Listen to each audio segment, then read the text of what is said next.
You've been in a series of messages on the book of Mark, and it's my privilege this morning to continue that with the very next spot you would have been, which is talking about a somewhat unknown and not very widely practiced discipline in the church. We're going to talk about fasting. Let's have a look first to begin, and then I want to make a little introductory comment. But just to get the background, you see on the screen behind me, I assume, once when John's disciples and the Pharisees were fasting, some people came to Jesus and asked, "Why don't your disciples fast like John's disciples and the Pharisees do?" Jesus replied, "Do wedding guests fast when celebrating with the groom? Of course not. They can't fast while the groom is with them." You understand those verses draw out the analogy that Christ is viewed as the bridegroom and the church is the bride. That's a very common New Testament theme. So when it's speaking here about the groom being with them, Christ was referring to himself. He was present when he left to go back to heaven. Then those who were following him would in fact fast. So we're going to talk about that. You know, generally speaking, when someone is speaking to a group of believers, you should either inform or inspire. If you don't do either of those, like if you bore, that's not good. But you should either inform or inspire. And so this message this morning, which is about fasting, is a little more on the informed side of things, because frankly, it's not very much talked about, not very much practiced. I am right on the edge of being guilty of preaching something I don't do myself. If a preacher's going to have validity, you have to have some reasonable expectation that that person practices what they're preaching about. I have fasted in my life several times, but it is not a routine part of my existence. It doesn't mean I don't do it. Just so that you know, I'm not trying to hold myself up as some great example for you to check out. I'm only saying this is an opportunity for us to perhaps review together a little bit what the scripture says about this discipline. So fasting, you understand, it means essentially, it's often referred to as resisting food, fasting food for some spiritual purpose, which is extremely unique to me. So the sermon this morning is on fasting. And afterward, we're going to go have apple and pumpkin dessert. Like, how does that work? Whoever was putting this church calendar together missed a cog right there somehow. So we're going to talk about not having any food, then we're going to go have some. So how weird can that be? Trivia. Some people like it, some people hate it. When you're the person speaking, you can do what you like with it. You understand? At the height of its popularity, more money was printed every day for the Monopoly game than was printed by the U.S. Treasury. Coca-Cola was originally green. The cost of maintaining a medium-sized dog to the age of 11 is approximately $10,000. The youngest parents in the world were 8 and 9 years old. They lived in China and gave birth to a child in 1910. Intelligent people have more zinc and copper in their hair. Your pastor has neither one.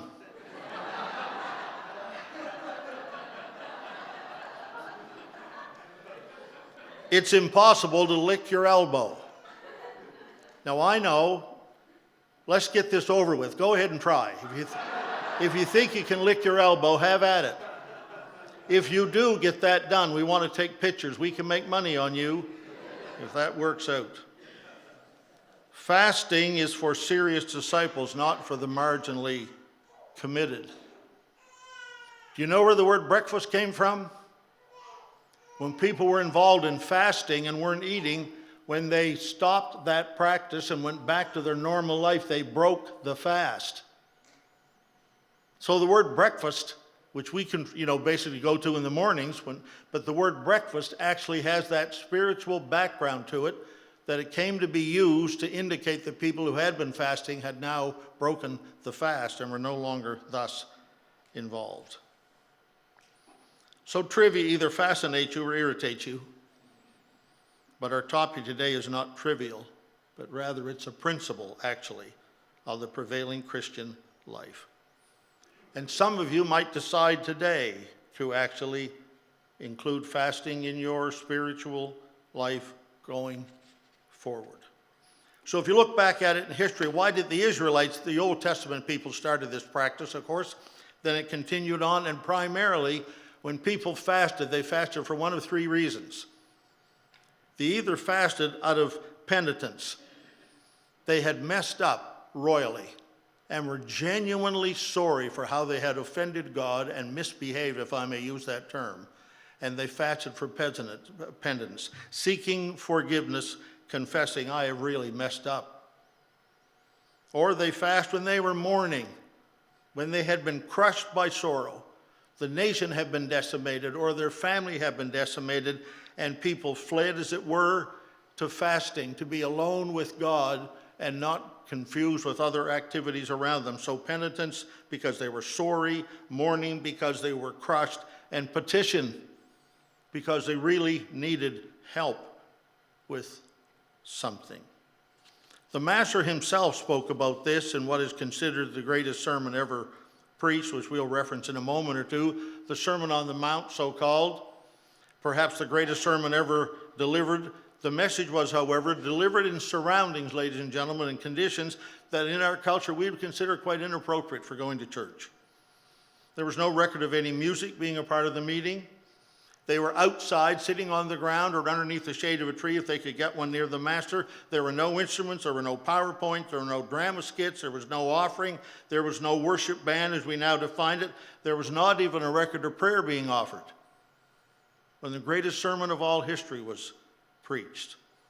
It's brief too. I know what you're saying. If he was brief, why don't you go ahead and be brief? Well, just wait. We'll see how that works out. You can actually read the Sermon on the Mount in about 8 minutes.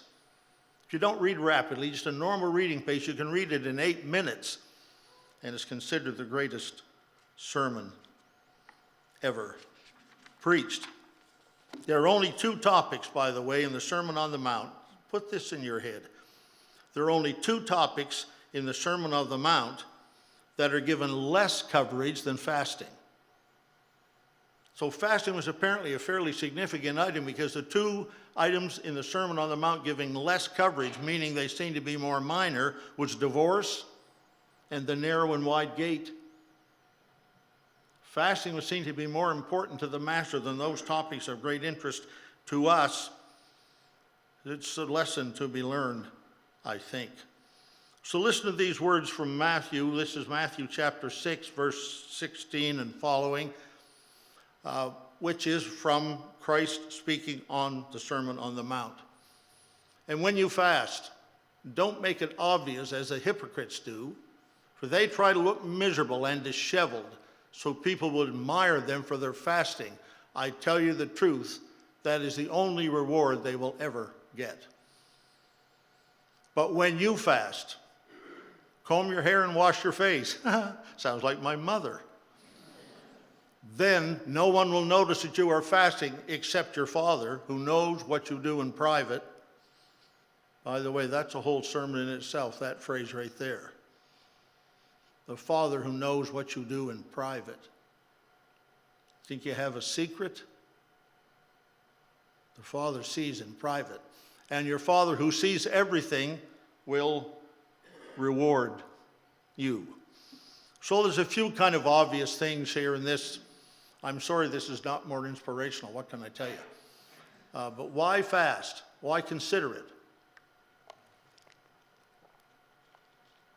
By the way, you've heard this old adage. Have you not? The preacher takes a drink, right? Wise is the preacher who knows when he's dry. I've met some who never got that figured out. Why fast? Jesus assumed that his followers would practice fasting. He just assumed it. Repeatedly, he uses the term, when you fast. Not if you do, when you do. Repeatedly, he said that. It might be considered to be a leadership expectation from him to us. If the leader speaks of a desired practice that he hopes the followers will be involved in, it actually motivates the people to become involved, I think. And Jesus was not indirect sort of communicator, but was very much to the point. And so he said over and over, if you read the passages about fasting in the New Testament, when you fast, when you fast. We read Mark chapter 2 this morning, where the sermon series takes us, which also the same passage, similar passages in Luke chapter 5, and it uses that kind of language. But we have, across the passing of time, we've come to make fasting exceptional. It's kind of indicated it would be normal and routine, kind of like giving and praying, but perhaps in our affluent society, fasting involves a far larger sacrifice in giving of money. We were asked this morning about giving some denomination that relates from multiplication of $5 for the high five thing. That's all good. I love it. I think it's a great thing. We support it.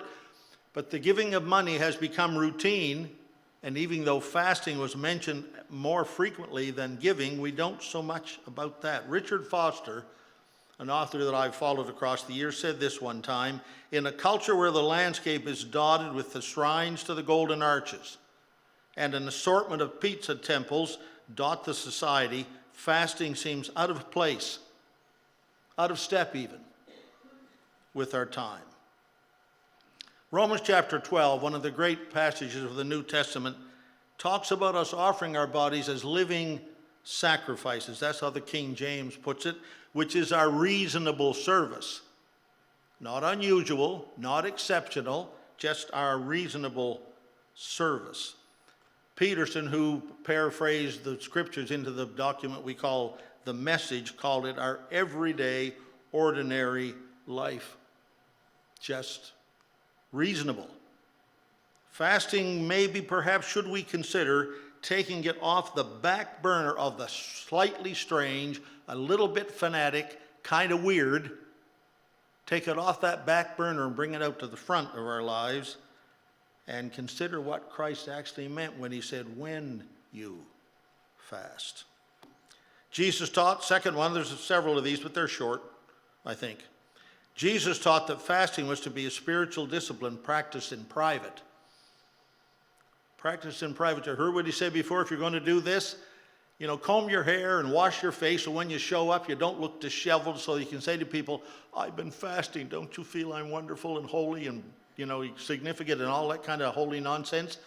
You show up just looking average because you're not trying to impress people. You're trying to talk to God in a private environment where you're looking forward. So it will not make you, Peterson, dare I quote him, when you practice some appetite-denying discipline to better concentrate on God, do not make a production out of it. It might turn you into a small-time celebrity, but it won't make you a saint. Fasting was used and is often used as a way of seeking the Master's anointing, not man's applause. Fasting to say you've done it misses the whole point. And then it's rather like giving and praying.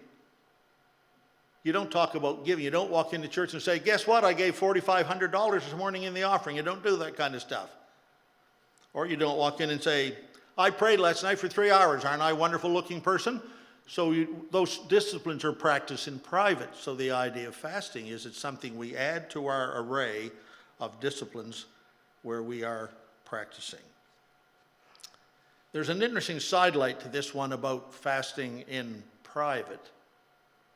There are experiences in the New Testament where people, they fasted corporately, together as a group. Those cases were when people were rallied around some particular cause, and they gathered around that cause. They weren't in private, but they were unified around it wasn't just a general fasting. It was unified around some specific cause when they were fasting together. And I've had the privilege of having a little experience with that. I was a district superintendent in 2 different districts back when I was younger and knew what my name still was. And in both of those places, I called corporate fast, had the pastors come together for 2 days of fasting together. You could take lots of fluids, but no food. And we fasted together around a specific topic. We were getting ready one time in the place where I used to be, where we were going to plant a church in Baton Rouge, Louisiana, and a layman had given us $50,000 to help do that. I called the crew together so we could get together not to fast about your sick uncle and all that kind of stuff. We got together to talk about this particular place that God has opened the door for us to plant a church. We're going to focus with a laser on that. And I will say this, when the cause is right and the time is right, corporate fasting forges a deep bond of spiritual unity and concern. Number 3, Jesus taught that, by the way, sermons are supposed to have three points. This has a few more.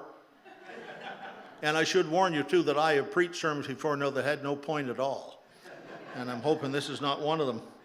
Jesus taught that the private practice of generosity, prayer, and fasting was far more significant than the public recognition of these practices, to which I've already referred. The 4th one is Jesus taught that fasting should not be viewed as a weird, disfiguring kind of cross to be buried. Do not look somber, Christ said. As who does? The hypocrites. Did you ever meet a hypocrite? I have a list if you'd like to see it. Projecting a morbid image. A kind of, look at me, I'm really suffering for the cause, and I'm not impressing you. I'm often reminded of the verse of Scripture that says, man looks on the outward appearance, but God looks on the heart. My first wife, Gloria, fell one time down at Beulah and broke her ankle. And I went with her to the ER at the regional in St. John's several times, and I was struck by the fact they would take an x-ray of her foot, and then we'd go over to see the doctor. And he never looked at her once. He never looked at her foot, not once. He looked at the x-ray. He didn't care about the exterior of her foot. He never looked at it. I was fascinated by that. I expected him to say, stick your foot up here till I take a look. He never did. He only looked at the x-ray, and I thought, isn't that just like God? He doesn't have a look at how we're looking. He looks at what's inside that can only be seen miraculously, in this case by an x-ray. Man looks on the outward appearance, and God looks on the heart. Where are we? 5? Is that where we are? Yeah. Sorry. Jesus indicates that the scorekeeper that really matters is watching.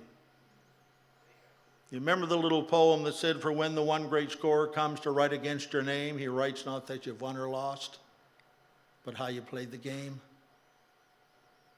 Game is maybe not the best word to use there, but you understand as to how you lived your life. Number 6, Jesus indicated that there is a reward for the proper practice of fasting. He doesn't specify what it is, but he does clearly say, we'll reward you. We'll reward you, perhaps with a deepened relationship with Christ, perhaps with spiritual power you didn't have before, perhaps some particular thing you're petitioning about has been answered.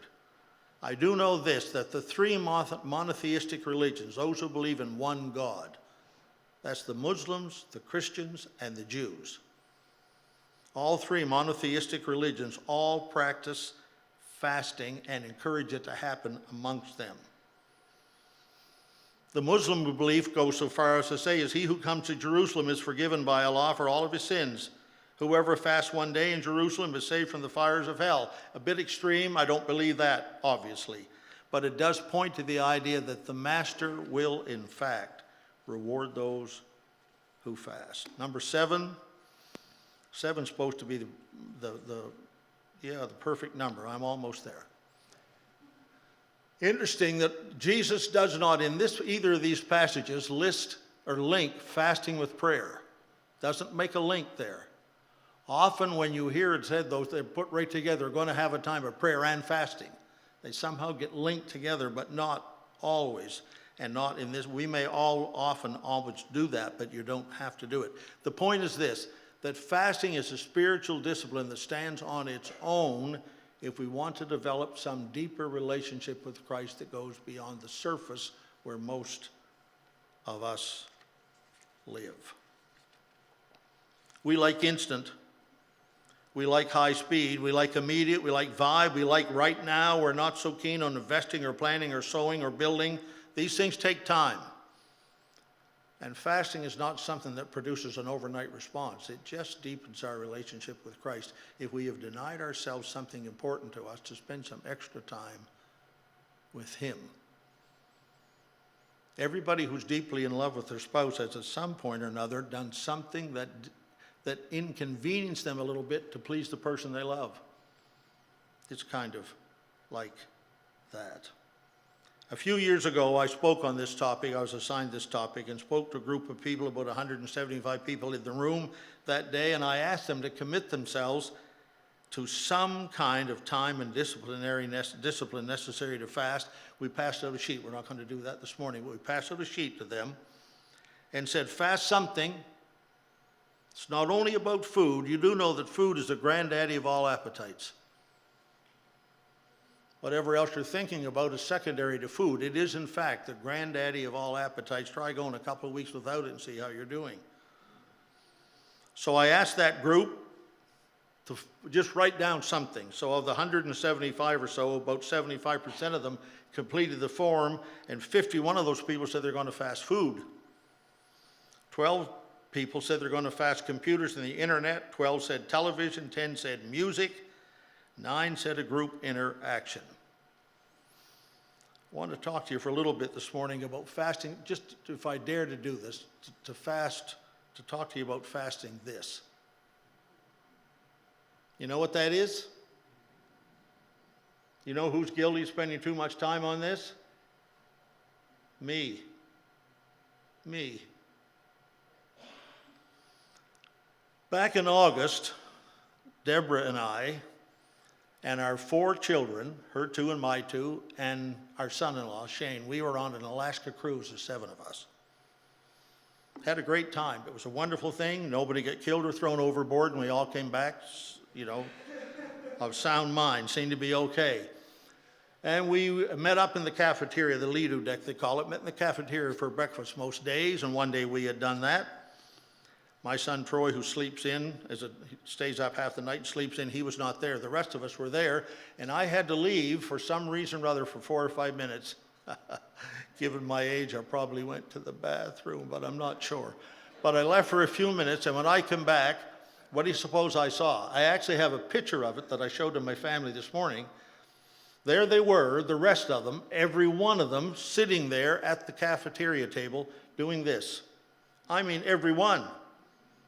My daughter, her son and daughter, the son-in-law. I mean, there they were, every one of them in Alaska with the family on a once-in-a-lifetime cruise with their noses stuck in their cell phones. I took a picture of it. Said, I'm not sure what I can do about that. I didn't think then I'd preach about it, but here I am. So watch out when somebody has a camera around. You never know what they might do. It would be harder for me to fast this for a week than to fast food. And one of the things about this, and a related issue with social media, which goes right along with it. I don't know any of the habits that any of you have on these things, but I do know in general, many people who claim the name of Christ should fast social media. Many people say things they shouldn't say and wouldn't say if they were talking to a person in the face. Make rash statements, unchristlike comments, because the fact there's nobody there except this gives false courage, and people say things they shouldn't be saying, and they know when they do it, they shouldn't do it. But they do it anyway. So I don't know, because I'm not sure what I'm going to say next. Because whatever I say, this wonderful woman right down here will hold me to it. As she should. As she should. She's not very big, but it would be a terrible mistake to say that a small person has no power or influence. Don't fall into that trap. You might marry a 300-pound woman that wouldn't be much the same. I don't know. I'm not exactly sure what I'm going to do about this, and I'm not the only person in the room who should do something about this. I am not. So, Deborah, you need to hold me to this. When I get up in the mornings, the first thing I do is check the news here, right here. I do that before I check the news over here in this book. I do that before I talk to God. I haul this from wherever it's charged up all night, sit down and open it up. I check the hockey scores. Last night was a beautiful night. The Canadians won and the Leafs lost. I mean, what could be better than that? I mean, I sang the doxology. Well, not quite, but it was a good day. So I check the sports. I check the weather. Do I need to put on my long johns yet? And I check the news. Then I get around to God. It's kind of wonky, don't you think? So at least a couple weeks, you need to ask me every morning when we get up, or you need to say to me, remember what you said on Sunday.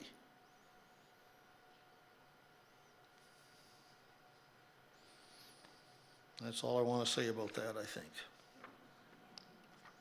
I think you got the point. If you didn't, you should go see your doctor. Something wrong with you.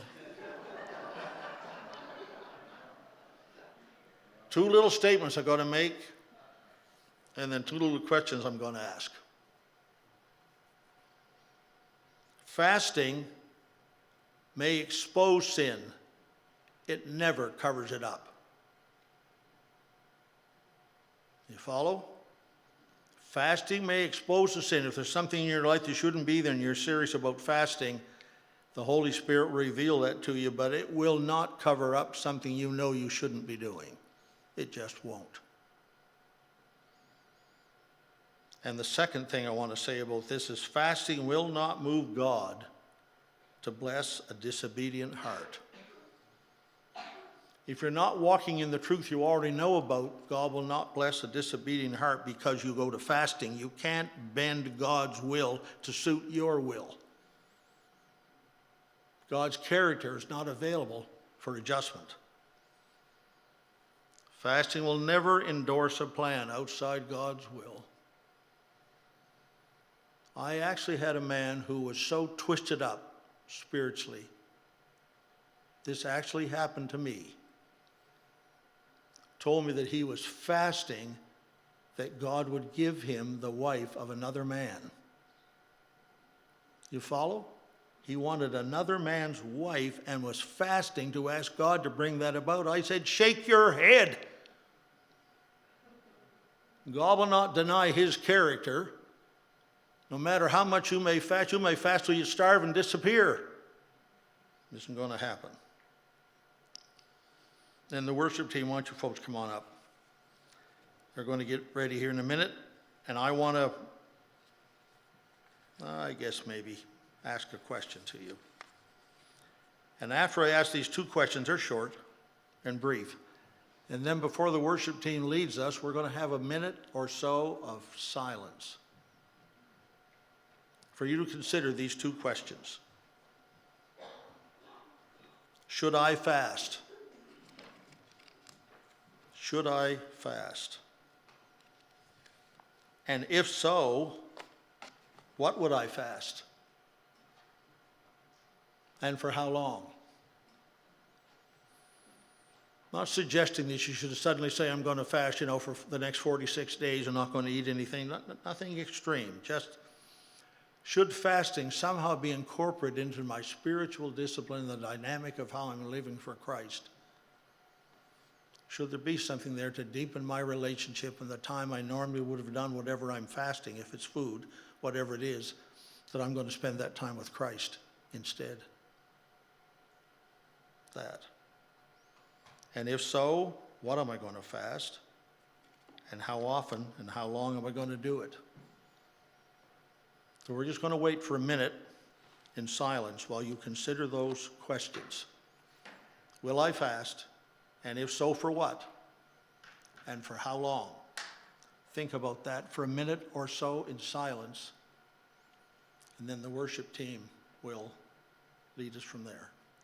Take a moment.